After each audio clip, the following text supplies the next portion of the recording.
Hey guys, Shane here. Before we get started today, I want to ask you a quick favor. Please hit that subscribe button and give this podcast episode a share on social media so that we can help more families start, build, and grow a membership of their own. We appreciate that so much. Thank you for listening today. And now on to the podcast. Hey, y'all. On today's podcast, Shane is talking to one of our original community members, Brad Barrett. Brad was actually the first Flip Your Life community member we ever helped on the podcast way back on episode 23. He has come a long way. On today's show, Shane and Brad will chat about how Brad was able to quit his full-time job thanks to his online business, how a random message from a stranger led to Brad starting the ChooseFI Podcast, which is now downloaded over 1.4 million times every single month, and how he is bouncing back from the economic challenges brought on by the COVID pandemic. We know you are going to love this episode of the Flip Lifestyle Podcast. Now let's get started. What's going on, everybody? Welcome back to the Flipped Lifestyle Podcast. It is great to be back with you again this week, and I'm super excited to be catching up with an old friend, an OG Flip Lifestyle, Flip Your Life universer on the show today, my good buddy, Brad Barrett. Brad, welcome back to the program, man. Oh, Shane, it is a real pleasure. I'm so excited to be back. I can't believe it's been way too long. Way too long. Now, let me tell you how OG you are. Okay, you're gonna laugh at this. So, I was doing some research. And you're only the second 3-time guest on the Flip Lifestyle Podcast. How about them apples? So that's rare air. You're up there with Jeanette Stein, rare air over here in the Flip Your Life Hall of Fame. And I was looking back, and the first time you ever came on the show was in December of 2014, which in internet years is at least 100 years, right? And then that was episode 23. But here's what's amazing about that, and I didn't even realize this. That was, the format of this show is not interview the experts, right? It's always been our people, our community, the people that we're really helping. We're just having these conversations in public so that everybody can listen. And you were the first guest that we ever recorded with this format. Like, you were the first person to ever come on the show and do like a one-on-one with me and Jocelyn and us just jam about your business. You're kidding me. No, I didn't know that, because we had the idea around episode 15 or 16 to do this, right? So we reached out and we recorded a couple with 2 or 3 different couples, right? And you were the first one that we ever recorded. How about them apples? Goodness, that is incredible. What a journey. And we'll go into this certainly in the next 45 minutes. But, December of 2014 is when I was still working at my corporate job as a CPA. Yes. I actually wound up leaving January 31st of 2015. That was my last day. Yep. And I wonder, I have to go back and listen to that episode, but I wonder if the genesis of the idea for Travel Miles 101, which was my second website, if that was even on the table at that point, because I don't know. I didn't look through I was glancing through the show notes here and I was looking through that. We talked about like pricing a digital product, going through a digital product, using different monetization strategies, it looks like. And that was so long ago, dude. Yeah, it was wild. Unbelievable. Well, let me fill the audience in real quick, just on that. Go ahead. Because, go ahead. Tell everybody who you are, where you come from, what you do, because we're just going to talk. No, that's great. And we can certainly get into what I'm up to now. But back then, so I had a little website called richmondsavers.com, with world's worst domain name. But I live in Richmond, Virginia. My wife and I save money, and that'll kind of come into the story here down the road, certainly. But we wound up kind of getting on the map for helping people use credit card rewards points to travel the world. And we'd put together a trip to Disney World for like $100 for our family of 4. And like the grandparents came and everybody came, and it wound up, we got some press in the New York Times, which kind of changed everything for this tiny little website, Richmond Savers. And then I wound up kind of helping people one-on-one in like a hybrid of a real world and an online business, where people would come to my site. I would do this thing, free travel rewards coaching, where, I mean, Shane, I kid you not, like, and you might even remember this, like I would get on the phone with people at my lunch hour. Yeah, I remember this. Right? I remember talking about this. And you probably thought I was nuts at the time. I was like, what are you doing, man? You got a website. You talk the whole earth. You're talking one-on-one on phone calls, right? And I mean, that helped inform like where I went. So, I mean, I proved out this business model, which at the time was, okay, people can sign up for credit cards. I can make an affiliate commission from that. And I can genuinely help people save money, right? But you can only scale one-on-one, right? You can only scale that so far, which is not very far at all. You know, that's kind of the punchline. The hours you're allowed to speak while you're awake is pretty much it. and you still got to keep your kids alive and your wife happy during all that time. You know what I mean? Yeah. So you don't have too many hours, let's say.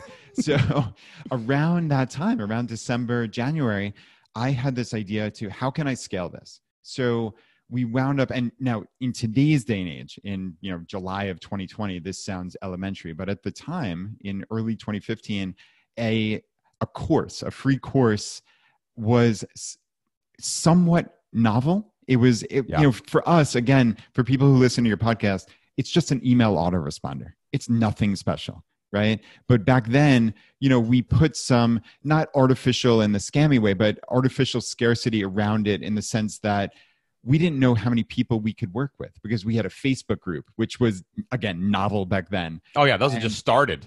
Right? Nobody used Facebook groups in 2015. No. It just came out, Yeah, it was wild. So, I mean, we were helping people. And then it was, okay, here are 200 or 300 that signed up the first month. And then March 1st, 2015, we had another 300 come through the course. And we kind of eventually, you iterate, just like anything in online business. You iterate, you figure out what works, you figure out, hey, we had this idea for this scarcity, but it didn't make sense. It wasn't an actual scarcity issue. So we opened it up. We used to have it only on one day a month, and we realized that was stupid. Also, nobody wanted to wait 27 days from when they signed up to get their email autoresponder. So long story short, we were able to scale this. And I think as of now, we put over 50,000 people through that course. It's amazing. Which is pretty wild. So yeah, travel. And back then we were not all in on memberships back in that time. Like we were really invested in the course model and in digital courses at the time. Actually, Flip Lifestyle, or the Flip Your Life community, was the Flip Your Life e-course. That was our fancy name for it when we first started out. And around 2015, probably after January, is when we really went all in. Like we figured out, like, wait a minute, we're selling memberships. We're just doing it every month. We're just having open and closed carts, right? And we did the same thing. We were like, let's open this up like into a membership. And I remember talking to you about specifically like, hey, you've just got to get people to opt in for the course and they will go and sign up for the credit card because you teach it in the course. That's how you did it, right? And that's where the affiliate links, like I remember having this conversation somewhere along the way. No, we definitely did. Yeah, and you were an instrumental help. So obviously many years later, thank you. Many years later. Yeah, well, you actually sent me, I remember you sent me a video sometime, I don't remember when it was. You sent me a video. And it's one of my favorite stories that I tell everybody about online business, like period. Like I don't even care. Like memberships is what we teach, but like online business is what we're all about because the internet and making money online and being able to reach out to anybody on earth is how you really can set your family free, And I will never forget, setting goals and talking to people about goals. And you used to say that you just wanted to pick your kids up off the school bus. I will never forget you telling me this. And I was like, man, if I could help that guy pick his kids up off the school bus. Like that's an awesome goal, right? Yeah. And you came back on in episode 72, and it was after you had sent me this video, and you were like, dude, I get to pick my kid up off the school bus. And I remember like hearing you say that in that video and talking to you about it. And man, to this day, it still about makes me want to cry because that's such a worthy goal. And like, that's really why we all do what we do on the internet, right now is to have that control, have that freedom. You know what I mean?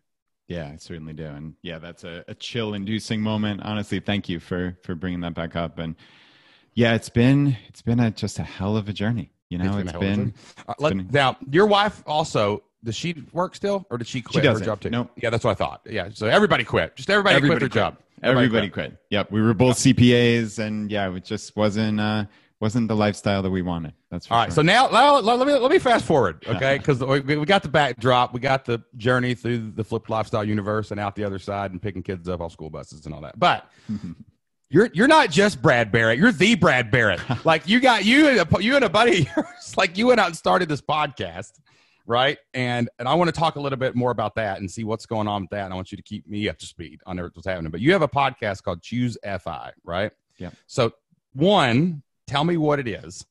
And two, and all our listeners, if they've not heard of it, which is probably not true. And then tell us like what you guys like do. How did that start? Do you still have Richmond Savers, or did it just morph into this ChooseFI thing? Like where are you at today? Cool.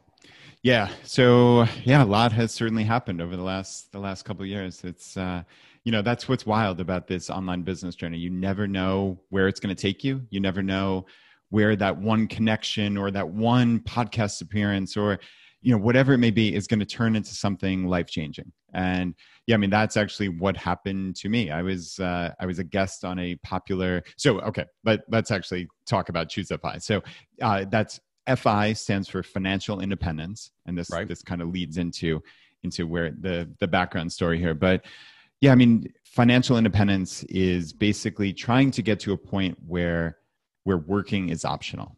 Now, this is not let's sit and be unproductive or just, sip on umbrella drinks on a beach all day.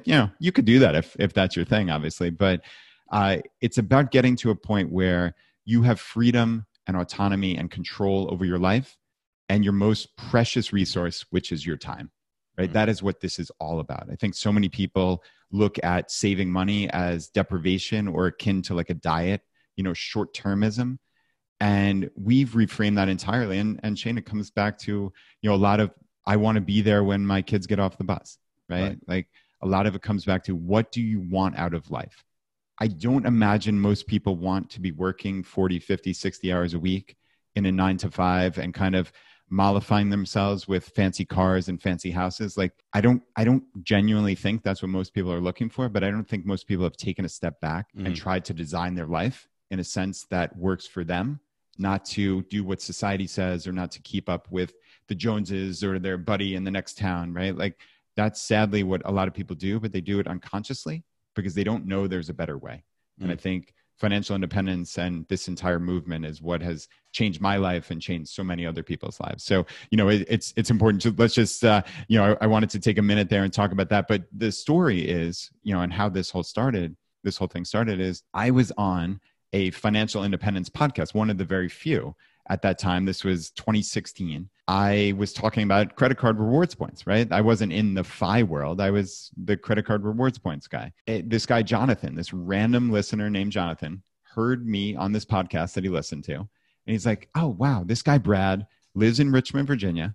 He's into credit card rewards points and he's into FI. And this guy, Jonathan's like, wow, I am into all three of those things too. I live in Richmond. Oh, he lived in Richmond when he heard your podcast? Yeah, for real. And he that's reached out amazing. To me. Isn't that insane? Like that is insane. The genesis point of everything that has happened thereafter. And he reached out to me, just a cold email. He's like, hey, let's go grab lunch. And if you've ever heard the ChooseFI podcast, Jonathan is like the most excitable human being on earth. Like he's crazy. He talks a mile a minute. Like he's wonderful. But imagine that coming at you at this lunch. And he had this idea for starting a website. And now, Shane, lots of people have ideas. Oh, yeah. Right? Plenty of people have ideas. They may have spent months thinking about it. But what % of people actually take action? Oh, yeah. It's far, far smaller. So, what I randomly, and now keep in mind, this is a random guy off the street. We had a nice lunch, but that was it, right? 3 months later, he kind of popped into my mind. I'm like, I wonder whatever happened to that dude. Like, did he ever start that site? So I shot him a quick text message basically saying, hey man, did you ever start that site? I'd love to see it. And he said that one little line text message, that one little bit of accountability that someone else cared. He said it was like a lightning bolt to him because you know what? He hadn't done a damn thing, unsurprisingly. You're kidding me. And so you accidentally motivated this guy. Accidentally motivated him. So that day, I kid you not, he bought ChooseFI.com. He furiously wrote a couple articles just to prove to me that he had done something, backdated them and all this stuff. And then he's like, I want to pitch you on something. Let's grab coffee. He came up with this idea. Hey, let's start a podcast. It was December, I think at that point, December of 2016. There's the bar to entry is so low on podcasting. Oh yeah. Let's just see what happens. It's going to cost us a couple $100 for equipment at most. we can get hosting for whatever it was, $10 a month at Libsyn or $20 a month, then, there's no downside. Let's see. We don't think there's a ton of competition in the FI space. And most importantly, there's a need for this. There's a yearning for a more frequent podcast in the FI community. And, I said yes. I mean, I had so many other things going on with, those 2 websites that you asked about before, like, are they still in existence? They are. And, in all honesty, they kind of run on autopilot at this point. But that is the goal. That is the goal. Scale what you can batch, baby. Yeah, Scale what exactly. you can batch. And, I learned that from you guys also. So it's cool to see this all kind of come full circle. But, so I guess we launched our podcast in January of 2017. That's unbelievable, dude. And like, I was writing down notes here. One, financial independence, I mean, is so important. Like, it actually probably is a core principle of what we would call the flipped lifestyle. Like, because if you can't, money is a resource. And if you don't control the resource, not just earn the resource, that's not what we're talking about. Because I get the vibe that financial independence to you means more like it's beyond just the Dave Ramsey save money, don't go into debt thing. It's like, no, control, like have control over your finances, like have control over your wealth, because that's what gives you time freedom, right? Most of the people that I know with time freedom have control over their financial resources. And when you have time freedom, you get to do the things that you want, whether it's pursue a charity, do another business, go sit on the beach with the, cocktail, whatever it is. Like, money makes the mission possible. Is that absolutely? And that's what ChooseFI is really about, right? That is exactly it. It's about living a better life.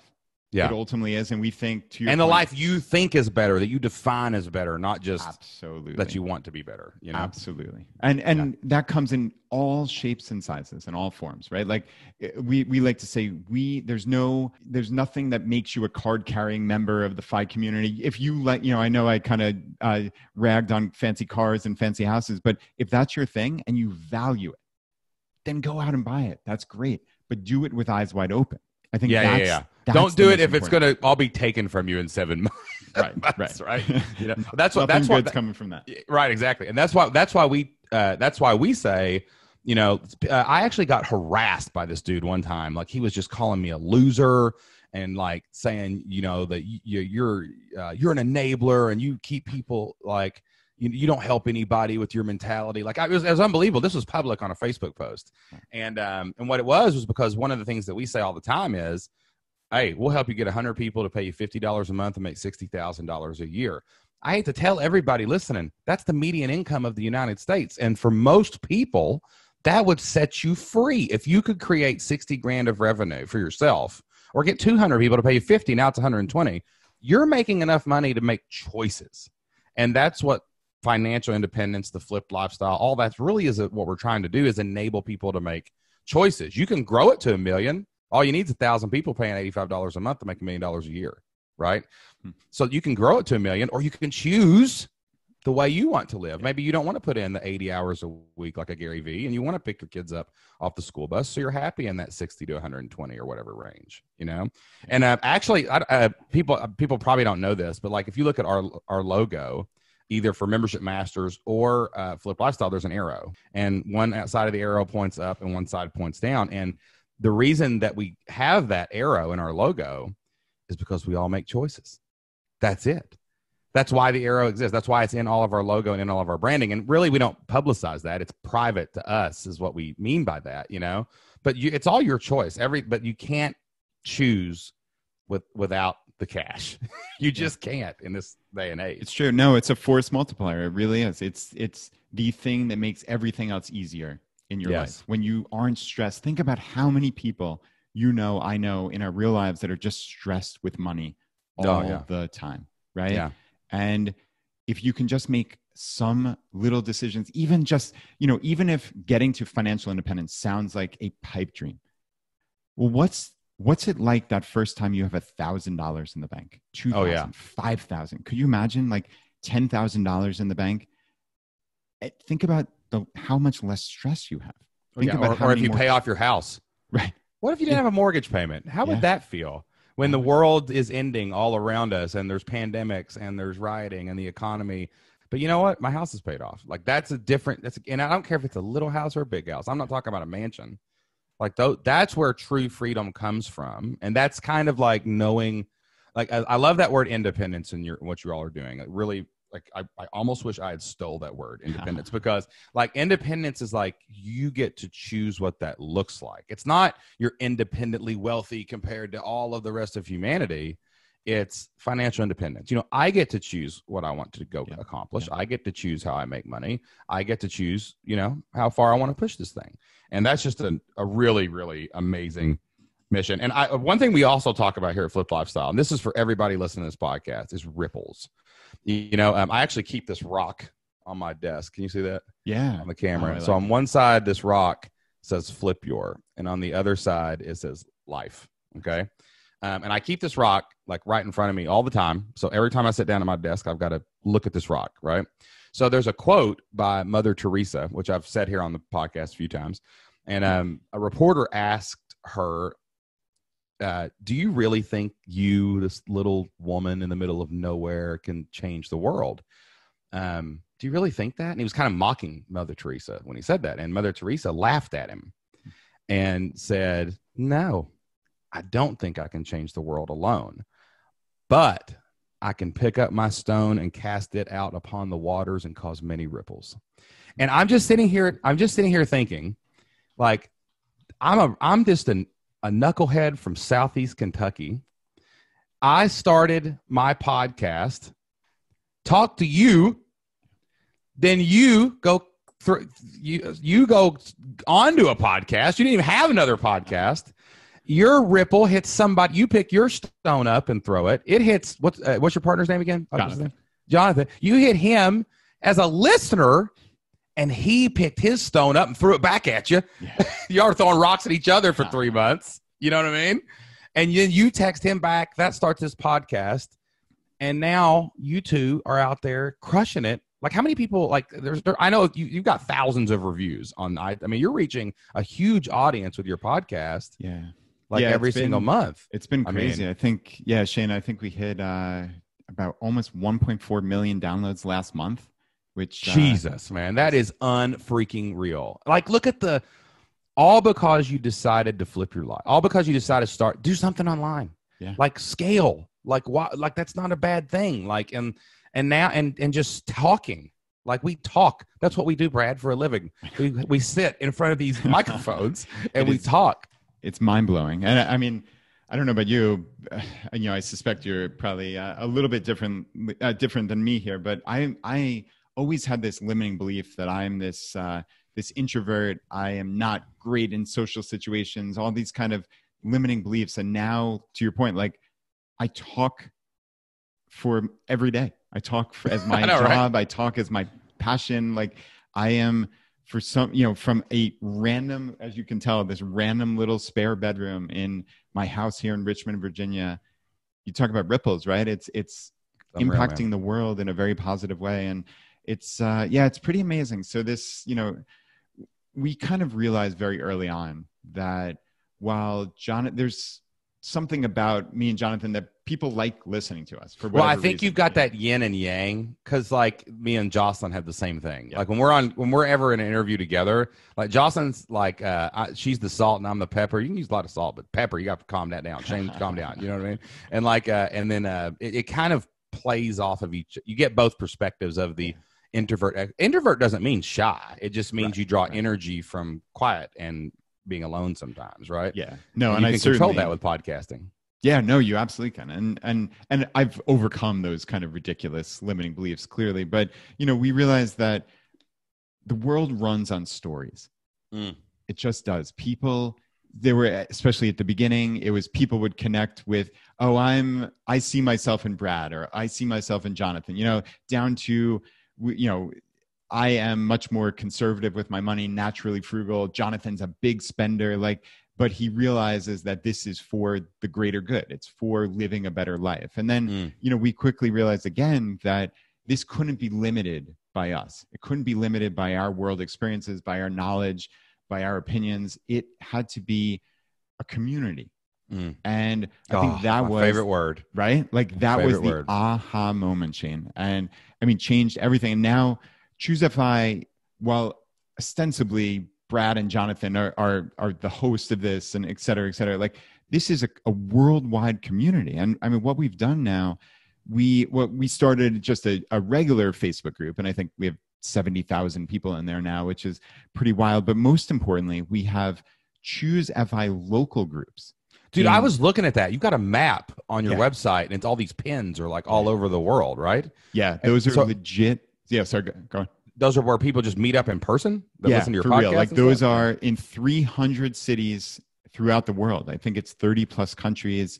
There are ChooseFI local groups for that city or country or town, whatever it may be. And, people connect obviously via this Facebook group, but yeah, it's in real life meetups. So, I mean, I flew out to Omaha, Nebraska a bunch of years ago for the Berkshire Hathaway annual event. And I actually attended the very first ChooseFI Omaha meetup, and the admin of that group, because it's this autonomous kind of diverse group of little local groups, right? Like we're not heavy-handed as ChooseFI headquarters or anything like that. It's pay your dues. Right. It's not CrossFit. No. It's certainly not. And he emailed me about a month ago saying they've already had 13 meetups in 2020. Even with COVID, they've had online Zoom meetups. Like they are a real community, and that's just one of many. Like my family went to, and this is not about me, obviously, but I the only ones that I've been to are when we go on vacation. So we went to Maui. We met up with the ChooseFI Maui group. We went to Edinburgh, Scotland, and London. We had 100 people show up at a pub on the Thames in London. And I mean, it's remarkable how, people. And it all started because you wanted to pick your daughter up off the bus. Right, dude? Isn't that crazy? It's it is crazy, man. And I mean, as you know, people are craving community. They are. And, especially with this financial independence lifestyle, like it's kind of sad that it's countercultural, because it shouldn't be, right? Like living a better life, having some space financially, like these shouldn't be revolutionary things, right? But they are. So you get that comfort level by seeing other people do this in real life. We have people who have started businesses from these groups. They met someone, they went into a real estate investment, or they found some contact, right? Like, or frankly, they just met friends who they now play board games with or have potluck dinners with. And again, that is now spreading all throughout the world. And it's amazing that, one little podcast from two middle-class guys in Richmond, Virginia. Two random dudes who one heard other one on a podcast. Right. You know what I mean? It is. It's bizarre, man. Yeah. But it's amazing though, that word. I think what you've stumbled upon is probably what we preach the most. And people ask us all the time, about I want to start a subscription or whatever. And I'm like, well, we don't teach subscriptions.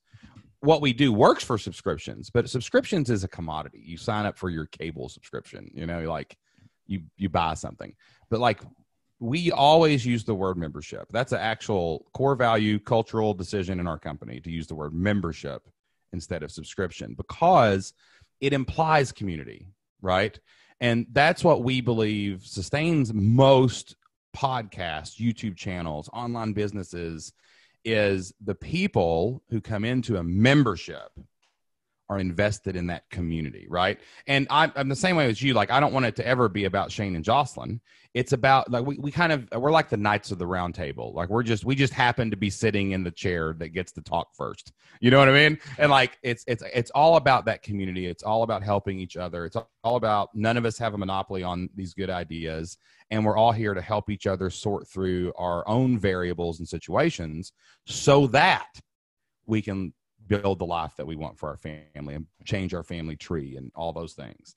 And I just absolutely love the fact that the community has risen. It's awesome. But some people don't see that, Brad. And y'all need to give yourself some credit, because community actually is another thing that sets you free. I think people get scared to lead communities because they don't feel like a leader, or they've got that limiting belief, right?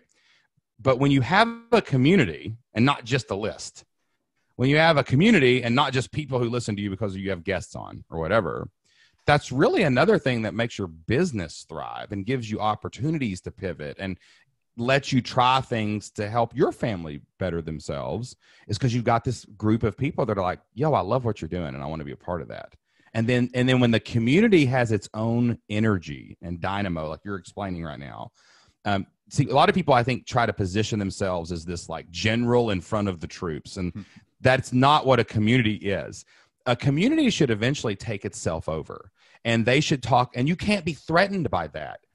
There might be leaders that rise up and start their own versions of your podcast. There might be people who take your ideas and change it a little or run with it and do something really cool somewhere else. And you want that.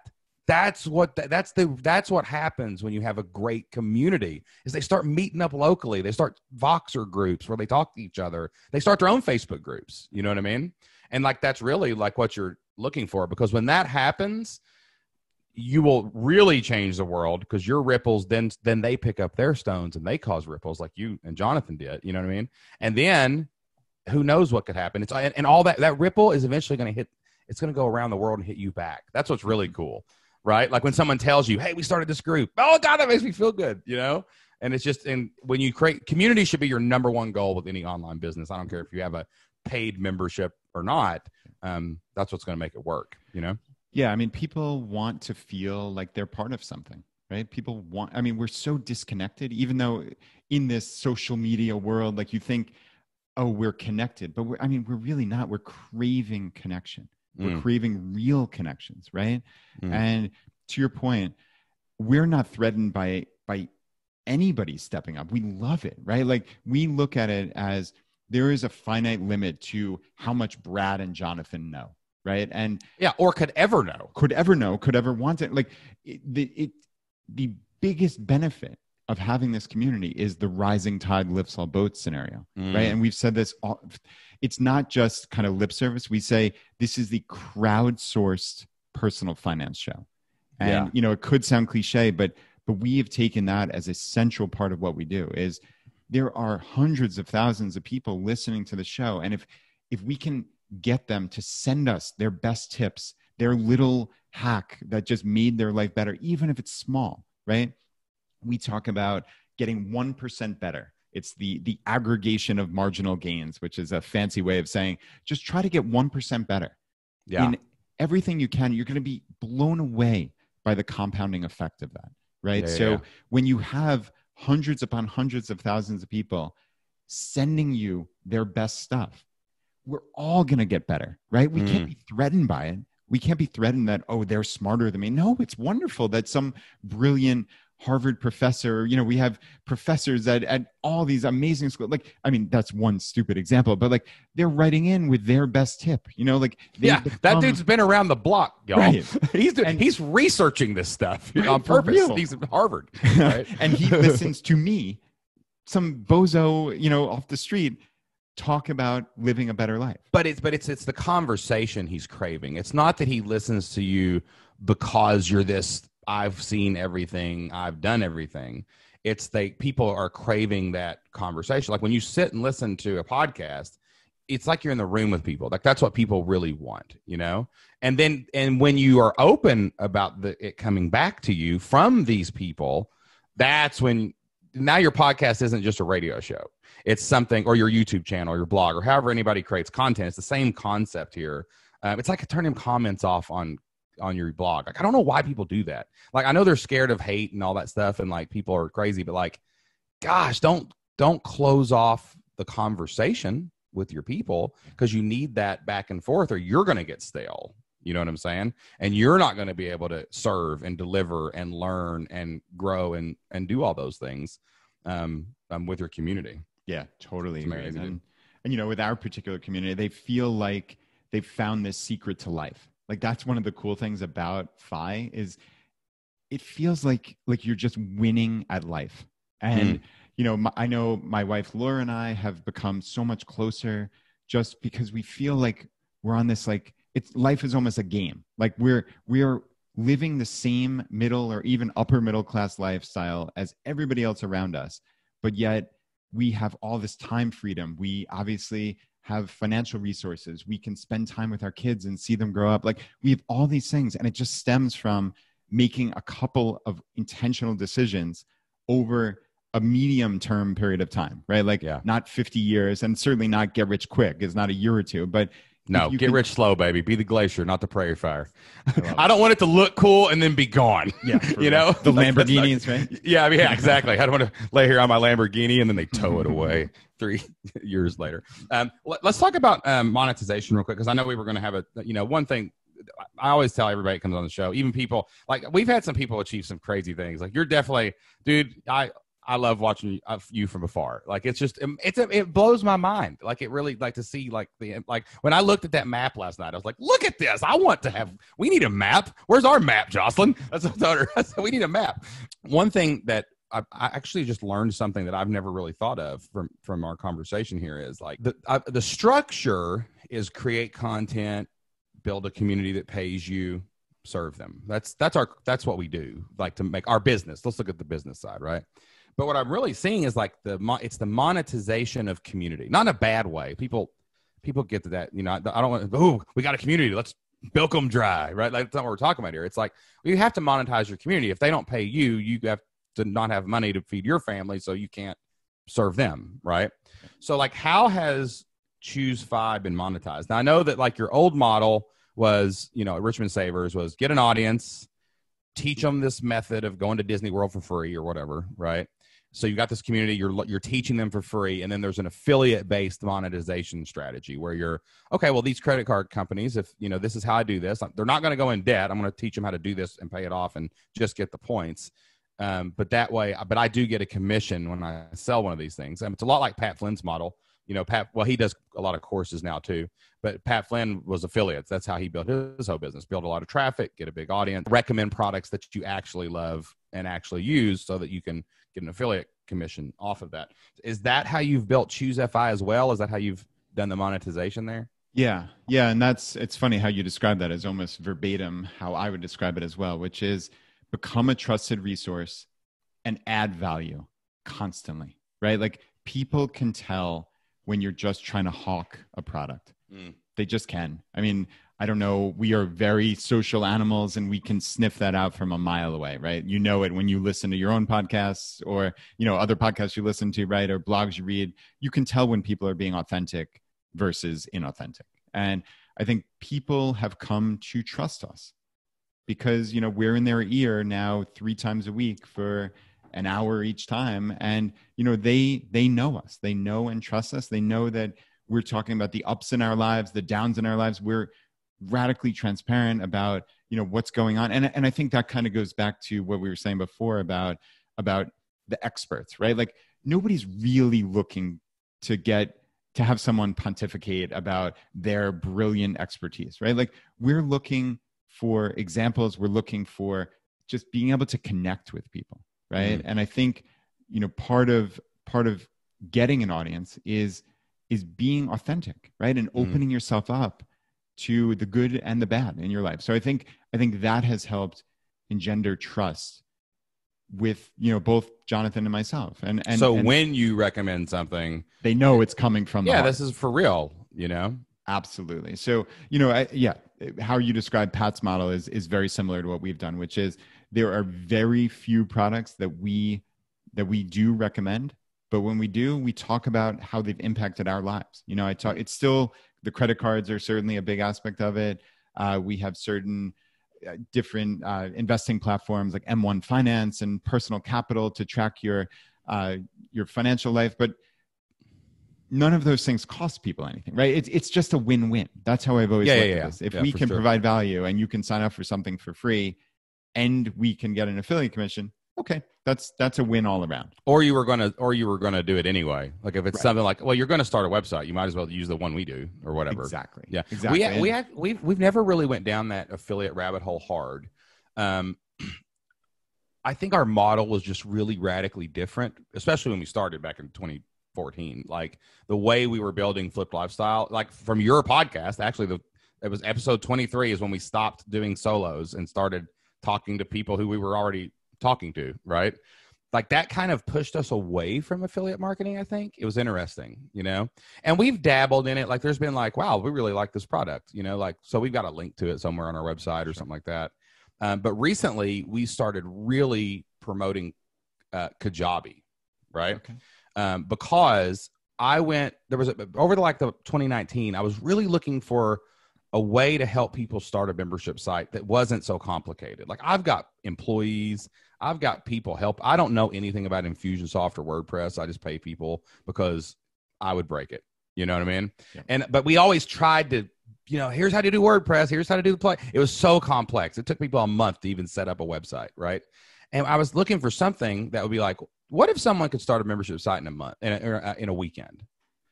And I tried everything. I tried Kajabi. I tried ClickFunnels. I tried Kartra. I tried, you name it. If it can be plugged into WordPress, I tried it. Nice. I tried. I bought everything. I spent my money. I said, I'm doing it. I'm going to figure this out.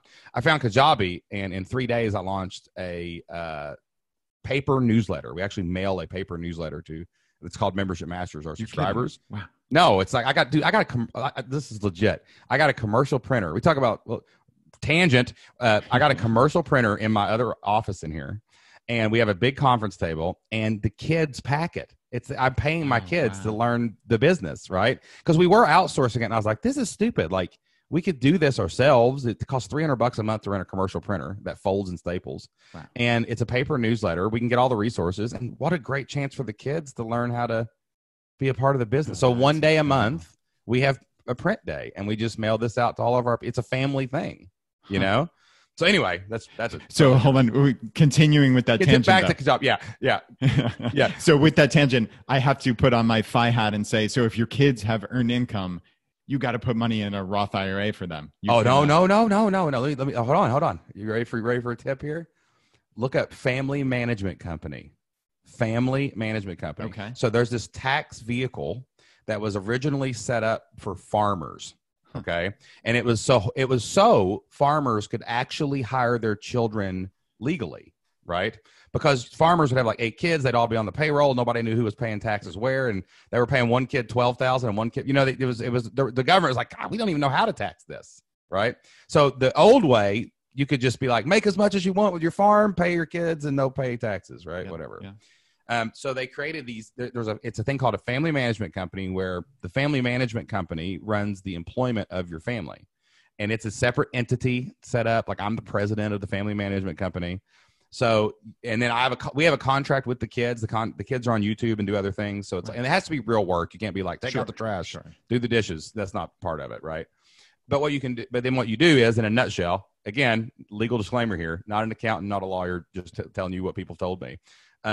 So you pay the family management company, then the family management company pays them, and then you choose the tax bracket that you want your kids to be in. So it's an amazing way for someone who's a high income earner to be able to, one, pay your children for actually doing work. But then my kids write checks for cheerleading lessons, and they have their own checkbooks, right? They've got their own, it says Isaac and Anna on it, and that way they can learn all of these resources. They can learn how to use money. They can learn how to work, but that money, it's an expense. You pay for their labor. They can make up to whatever, be fair with it and be true. But like that's a different tax. That money's taxed at a different bracket than what you're taxed at. That is wild. I don't understand it. My accountants do, and I just trust them that it's good. But there's a book called The Tax and Legal Playbook that explains it. If anybody wants to go check that book out. So we're learning here. Yeah, okay. For real. I love it. This is what we're talking about. Rising tide lifts all boats. Rising tides, baby. Rising tides. So what was I talking about? Oh, Kajabi. Yeah, so I created this thing, and I launched it, and I did a 50-person beta group at $100 a pop. Sold it out in the first day. So within 4 days, now granted, I've got an audience that's, but the tool itself, I started on Friday, sent the email on Monday, had it sold out by Tuesday. And I was like, oh my gosh, I found a tool that lets me build a website, grow an email list, set up pipelines and sales funnels. And I've got plenty of data to look at to see if it's working. Buy Kajabi, connect it to Stripe, you're done. And so when I discovered this, we tried it. We kept using it for 6 more months. I did not just go into this without vetting it. And now we're 12 months into the Membership Masters newsletter. It's been 100% ran on Kajabi since last year. And about a month ago, we started saying, you know what? We're going to stop recommending WordPress and stuff, and we're going to go all in on Kajabi. We became Kajabi partners because we want to make an affiliate relationship with them if we're going to recommend their product, right? Sure. And but the day I told the first group in a member call to use Kajabi, we had 20 people sign up on our affiliate link.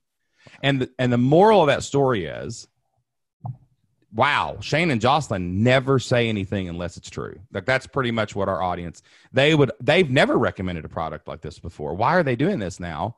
If it's because we spent 6 years building that trust and building that community and putting in the effort and not chasing the best affiliate commission, not chasing the best deal. It's like you said, use things that you really use. And if you do that, it can be an amazing way to monetize. I mean, because if you recommend a product and people trust you and you got enough traffic, boom, you're getting paid, right? Without a doubt. And people want to support you, right? When you're providing value to them, to your point before, like they might have been Googling it anyway, right? But if you were providing it to them in an easier format, in an email or whatever it may be, and they want to support you, they're going to click your link if there's no disincentive. So Sure. I mean, it's win-win all around. Yeah. Now this year has been different for all of us in the world because, like starting with all the madness when it broke out in March, like, dude, I was in California on March like 1st or 2nd. I went to a conference out there. It was called Born to Write by Steve and Azul from Authors Who Lead. And it was about writing a book because I wanted to write a book this year. And I'm in the airport coming home and people are freaking, like they're showing China. The first cases were in Washington and California. I'm literally like sitting in an airport. I'm texting Jocelyn. I'm like, do you think she was going to Mexico that week for a trip with her mastermind? And I was like, do you think you should go?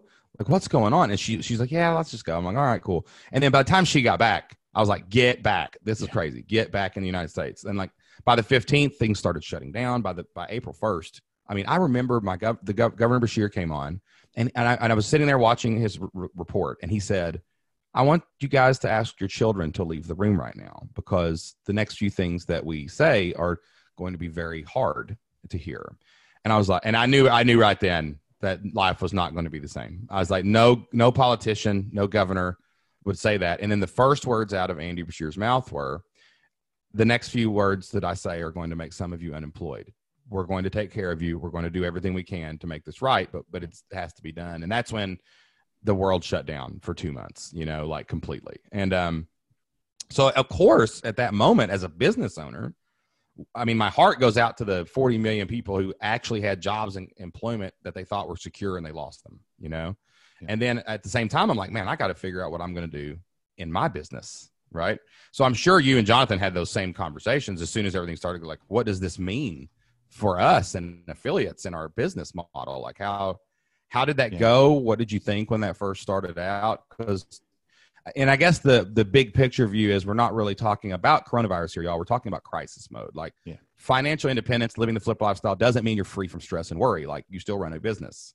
So like, how did that affect you guys? Like, Yeah. I mean, that's a really good lead up. It's, it's impacted everybody, right? It impacted you guys. It certainly impacted us. Even businesses that could never have imagined that they'd be impacted, right? I think about my buddy who is an orthodontist here and just opened up a practice in the last couple of years, right? Like you think that's as recession proof of a business. People are always going to need braces. People have teeth. Right. I mean, right. But not if they can't get to the orthodontist or it's closed, right? Like it's been staggering to see how quickly, obviously this is such an obvious statement, but how quickly the world changed and how it impacted everybody, right? Like we thought with this, massive audience and, a bunch of different affiliate programs that we would be okay. We always figured there are fallback plans, right? Like you think about, and part of FI is being somewhat conservative with your money and having plans, right? Like, and that's how my mind works also. Like I was thinking, this was a year ago, like if this program ended, we could always give keynote speeches or something, like, and then there's no events and then, right. No events anywhere in the world, right? Like literally every single plan we had was just blown off the face of the map. Like, everybody always like, like one of your big goals in life, like if you're financially successful, your goal is to get 6 months of living expenses. I mean, that's a great goal for any family, anybody. And it's easy to figure out how much do you spend each month as your basics and times it by 6. Wow. What a great goal, and then you get your thing and on the news, they're like, yeah, this is going to last 2 years. Wait, I've only got enough money for 6 months, and you just shut down my orthodontist office. Like, it's just like there's no planning for something like that. No, it's impossible, right? Like, you can't plan for 95% of your revenue to go away. It's almost, I mean, when it's a pretty diverse stream of revenue, like that just wasn't in the disaster planning. So what do you have to do? You have to figure it out, right? Mm-hmm. Like, this is part of being a business owner. You have to pivot. You have to maybe consider doing things that in the perfect world, which frankly doesn't exist anymore, right? This is not February, right? It's not yesterday, right? Which is pretty much what it feels like. It's insane, right? Like, that world doesn't exist anymore, and you can't pine away for it. It simply isn't there. You can waste mental energy worrying about something or wishing that it could come back, but it's not coming back anytime soon, right? And you need to figure it out. So, I mean, one thing that we've done, which we didn't intend on ever doing based on the model that we had, was putting ads on the podcast. And, you know, and that's a hard, like, I respect you for bringing that up, because it's one thing we have truly resisted with the Flip Lifestyle podcast for the same reasons. Like, there's a lot that goes into ads. Like, when you sell ads, it's not just you're selling someone an ad. You're entering into a partnership and a relationship, and you're saying, hey, we're going to believe in your company to introduce you to the audience. And then we're going to trust you not to screw up that relationship as you serve these customers. It's a big deal. It's a big deal to decide to put ads on a podcast, man. Yeah. And that was something that I just, as a podcast listener, had hoped that we would never have to do. But, you know, frankly, like, we have a mission. We have a team that we support, right? Like, first, that's one of the big aspects. Somebody's paying rent. Yeah. Because you give them money every month to serve these people. Like, And they've put their faith in us, you know, as ChooseFI, as their employers, you know, I mean, they're contractors, but, you know, we have a responsibility to those people. These are world-class people who have come to work for us and who are doing great things. I think that's the most important. Like, it comes back to furthering this mission, right? Mm-hmm. And it's not about me and Jonathan getting wealthy. Like, that's the nice thing. I'm already at FI. Like, this is not about me getting wealthy. This is about how can we make the best decisions for our team and for the community and furthering this message, right? And for us, it very clearly was, we have to pivot and do things that again, we would not like to do in a perfect world. And, you know, it's been an all hands on deck scenario where, you know, previously we were doing 2 podcasts a week, and we ramped it up to 5, not for ad purposes. We weren't putting ads on that at that point, but it was just, how can we provide value? You know, during that crisis in, you know, mid-March and April, like, we were at 5 episodes a week, and now we've settled on 3. I personally am doing 2 Facebook Lives every single week. We're doing a Wednesday night and a Saturday. I'm writing like a weekly email akin to like a Tim Ferriss 5 Bullet Friday. And like, I do 5 Fails Friday. Oh, that's cool. Every Friday I write, well, it's about every other Friday. I don't do it every week because the fails got to add up, so they're spectacular.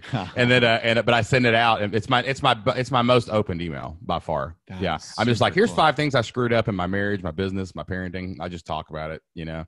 I do that all the time. But you've ramped up your intention, is what it sounds like a lot, you know. Yeah. And Jonathan is going all in on YouTube videos. Like, we're trying to just massively bring value. And, you know, honestly, from a business perspective, you never know what's going to be a revenue source. You know, YouTube, maybe, you know, at some point, like, you know, and it's just, we are trying our best to lead from the front. Mm-hmm. You know, it's, we could have been content with our 2 podcasts a week and getting all these downloads and, you know, just let the team, we'll figure it out, you know, but in any crisis, you should look right in the mirror and say, I am not going quietly into the night. I'm a business owner. I have responsibility. I have responsibility to my audience, my people, my community, my team, and I am not going quietly. And I looked over at Jocelyn. I said those exact words to her at right around the end of March. I said, we are not going quietly into the night. The economy may shut down, but we're not. You know what I'm saying? And that's what the power is of becoming and staying self-employed. Like, I think that's. I always struggle with this because I don't want to ever make anyone feel bad, but I don't see a path to true independence and freedom without at least having go screw yourself money.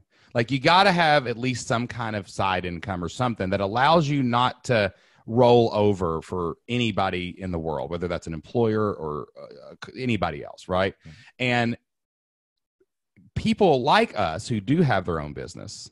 Hey, things suck sometimes in business, y'all. We're going to get real here. Like I'm telling you right now, there's always ups, there's always downs, and everything doesn't go perfect all the time. But even in a catastrophe, at least you've got the chance to roll up your sleeves. Unlike 40 million people who someone told them to go home and they can't choose what to do. You know what I mean? And I love hearing that, man. I love hearing. What sparked the advertising discussion? Was there like a dip in revenue somewhere, or is it like I tell you, podcasts got affected big time because people stopped driving. That's very true. There was a lot of different things happening in the podcast world during this. We had to revamp and do more social, do more emailing to get our audience engaged because the podcast, they were like, I'm not at the gym. Yeah. Where am I going to listen to this? You know? Yeah. And I'm sorry, that was the missing piece. So I probably should have said this 15 minutes ago, but yeah, I mean, in a time of uncertainty, advertising dollars and affiliate dollars, they dry up to a large degree. And that doesn't mean that every program certainly shuttered, but many of the big ones that we relied on, the credit card companies, again, it's a period of uncertainty, right? I can understand from their perspective, they don't want to take on new clients when they don't know if those people are grabbing credit cards because they don't have any money. Exactly. Right. Are they going to be able to pay it back? Like that has dollars written all over it. And that's not healthy. So anyway, lots of advertising dollars dried up. So, I mean, I think at the lowest, we dropped probably 90% of our revenue essentially overnight. Oh my gosh. Yeah. Hey, didn't you write me about it about 2 years ago? Do you remember that? Yeah, something similar happened before, and we were talking. Me and you were talking through it one night. You're right. Years ago, though. Amazing memory. That was probably 4 years ago at this point. Yeah, I remember everything was rolling, and I got a Facebook message. You were like, "Bro, can we talk?" Yeah. Like something went down, and something happened, and we were and you brainstorming ideas. You helped dramatically, and a lot of that came back to then connection. Like I was able to hustle. Like I made connections with people who ultimately like started up affiliate programs, which was wild. Wow. Like, and you just, it's not like a obstinate, like can't take no for an answer, but man, you can always build relationships. You always can. And that drives everything. It just does in life. People want to help people they know, like, and trust. And I mean, Shane, that's encapsulated our entire hour here, right? Like it comes back to knowing, liking, and trusting. Yeah. And people can sense when somebody's in it for the right reason, and there's going to be something mutually beneficial that you're going to get out of it, even just friendship, right? Like that. Yeah, for sure. There's so, and I don't mean even just, because that's probably the most important thing, but it's staggering how important relationships are. Yeah, that's how you survive crises, really. And that's really something I wanted to ask, to actually bring up here real quick. I know we're coming up here, and we've both got podcast. This is podcast day for me and Brad. So we're just podcasting and talking all day.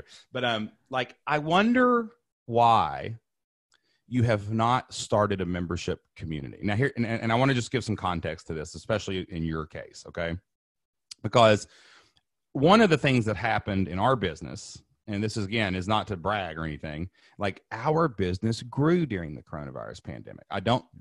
It was a lot of effort. Like we did things too. Like I did a bunch of free promotions to get a flood of new members in. We went to weekly member calls. Like we did the same thing. We ramped things up, and we were able to grow month after month because of this. But I don't think it was because we were so genius and spectacular, right?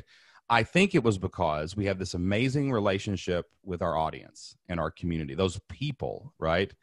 And we were able to reach out across the entire span of our audience, every U.S. state, all over the world, and say, hey, let's unite together. Let's come in.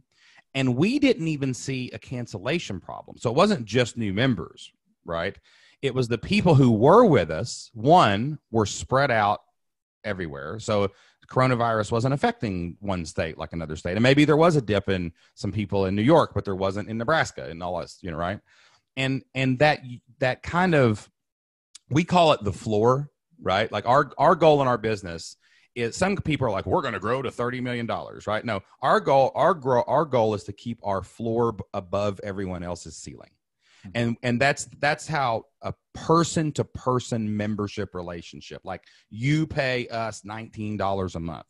we serve you in X, Y, and Z way is so much safer than these corporate relationships, right? Because you may have 1,000 people clicking on a link in a corporate relationship through an affiliate program, but that you still have a bottleneck of risk of the one affiliate moving away, right? But for us, it's like if you have 1,000 people spread out over the whole world, as an example, you may lose 100 of them, but your points of risk are spread farther. And you still got 900 of them, right? That weren't affected by whatever was happening. And I don't know what it looks like. And I don't know why you haven't done it yet. Maybe we could speak to that more than we could maybe we could talk a little bit about what it looks like. But I'm thinking with that size of an audience, like you've got 1,000 people that'll pay $19 a month for something. And that would create a floor of 20 grand in the business. So when catastrophe happens, our floor pays our employees and us, and our floor gives us a little breathing room to make those decisions. And that's how we view our business is what's the floor, right? What's the worst case scenario for real? And we know our numbers, so we know that that's true. So I guess my question is, why haven't you guys went down that road? And two, have you thought about it and what that could look like? Yeah. So it is funny that this has happened now twice in the last 5 years that we've had this conversation. But obviously we're in a much stronger position now. Yeah, for sure. But yeah, I mean, I think the honest answer is when things are working so well. Yeah, it's hard to think more broadly like that, right? If it ain't broke, don't fix it type scenario. But I don't think we fully realize the scope and scale of the potential risk. I mean, I think that's the honest answer. Like, we're kind of, again, we did disaster planning. We're finance people, we were thinking about this stuff, but I don't think we envisioned this type of scenario, and obviously to our great detriment. And, I think we probably talked about this the last time we had the conversation, is like, I've never wanted to have something paid this is a limiting belief. It sounds stupid when I'm saying the words even out of my mouth, but like, if people could get something for free and it could be a win-win. That was always how I conceptualize business. But I think that's naive. I think it's when, again, you're creating these communities and you're providing then massive value that maybe you couldn't provide if you weren't getting the revenue to pay for it. So again, I think it's more just a limiting belief in my own head, and in conjunction with things were working just so exceptionally well. Oh, sure. That it was hard to pivot at that point. But, frankly, like, and we talked about this before we hit record on this, like, maybe it is time to consider this, and I'd love to, maybe I could be a case study on heck yeah. It could be time number 4 on the podcast. There, Yeah. I think there's a lot of massive, like, it's like, this is the example I've used lately. Disney makes a ton of money on movies and Disneyland and the parks. But like, there's a reason they have Disney Plus, is because now they've got this massive spread of risk over 40 million people paying $6 a month or whatever. Right. And like adding a membership to something that's working really, really well is really, really good. Right. I think when this podcast airs, like even Pat Flynn, like, I've been talking to Pat about this for a while. They just launched their own monthly membership. It's called SBI Pro. I'm hoping that this isn't coming out for a few weeks. So I'm hoping I didn't just preempt and spill the beans here. Yeah, right. But like even he with courses and affiliates and the thing, like, it's like that the revenue stream is affiliates. And even though it feels like you got 20 affiliates, you got one revenue stream. Yeah. Right. But a membership, what is different about it is you've got the membership, but really your revenue stream is however many members you've got. Like, you've got 1,000 people paying you like every month. Like, even if half of them quit, as long as you plan your business right, you're going to be okay. You know what I mean? And I think you've got some built-in things that you guys are not seeing, like facilitating those groups a little more. You said something like, oh, this is them doing that. I'm like, yeah, but I had table leaders at my live event, but I facilitated a little bit and guided them. Right. And I gave them the resources. Like, we gave them a shirt that showed they were a table leader. Like, we did some things for them, and we created ways to support that group, online, to help them manage those groups. Or even seriously, like an advanced training program. Like, you have the benefit that I have. I've literally helped thousands. I've seen 1,000 different membership, 4,000 memberships, everything from raising chickens to teaching finance, so like when someone has a question or they need a path, they need a lantern holder for the road. Of course, I'm going to be able to give that to them, just through that wisdom and experience. And, with an email list and an audience of that size, like there's 1,000 people sitting there that would love to have more access to Brad and Jonathan. And it's not like you got to put like a ton of live work into this. Like our core value is batch what you can scale. So like we do a couple Q&As a month. We have a path. We think a lot about the path that people follow, and we constantly refine that. I hire community managers. We just did a data meeting yesterday, and nobody went over 28 hours without an answer to a question in our community over the past 2 months or 3 months. So we've got these resources in place. I'm providing better service, right? Our goal is to have 24 hours chat support in the community. We're going to hire shifts, like 2 people working every 8 hours, constantly 24 hours. We're going to hire people in Australia. So we got that side of the world covered, people in America. But like these are the resources that people do want to go to the next level of. And here's one more thing on limiting beliefs that I think would really help, especially you and Jonathan do this because of the position you're in. You are actually hurting members of your community by not offering this, because we talked earlier about how few people actually succeed. Well, guess what? People who pay attention. And if you can get people to invest in your program and you can get people to invest in your membership, they're actually investing in themselves.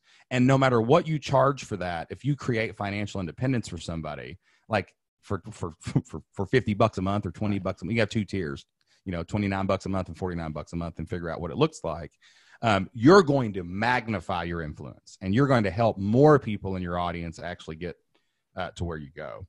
So I really think that, I always think this, but the membership, man, like could be an amazing compliment to you guys.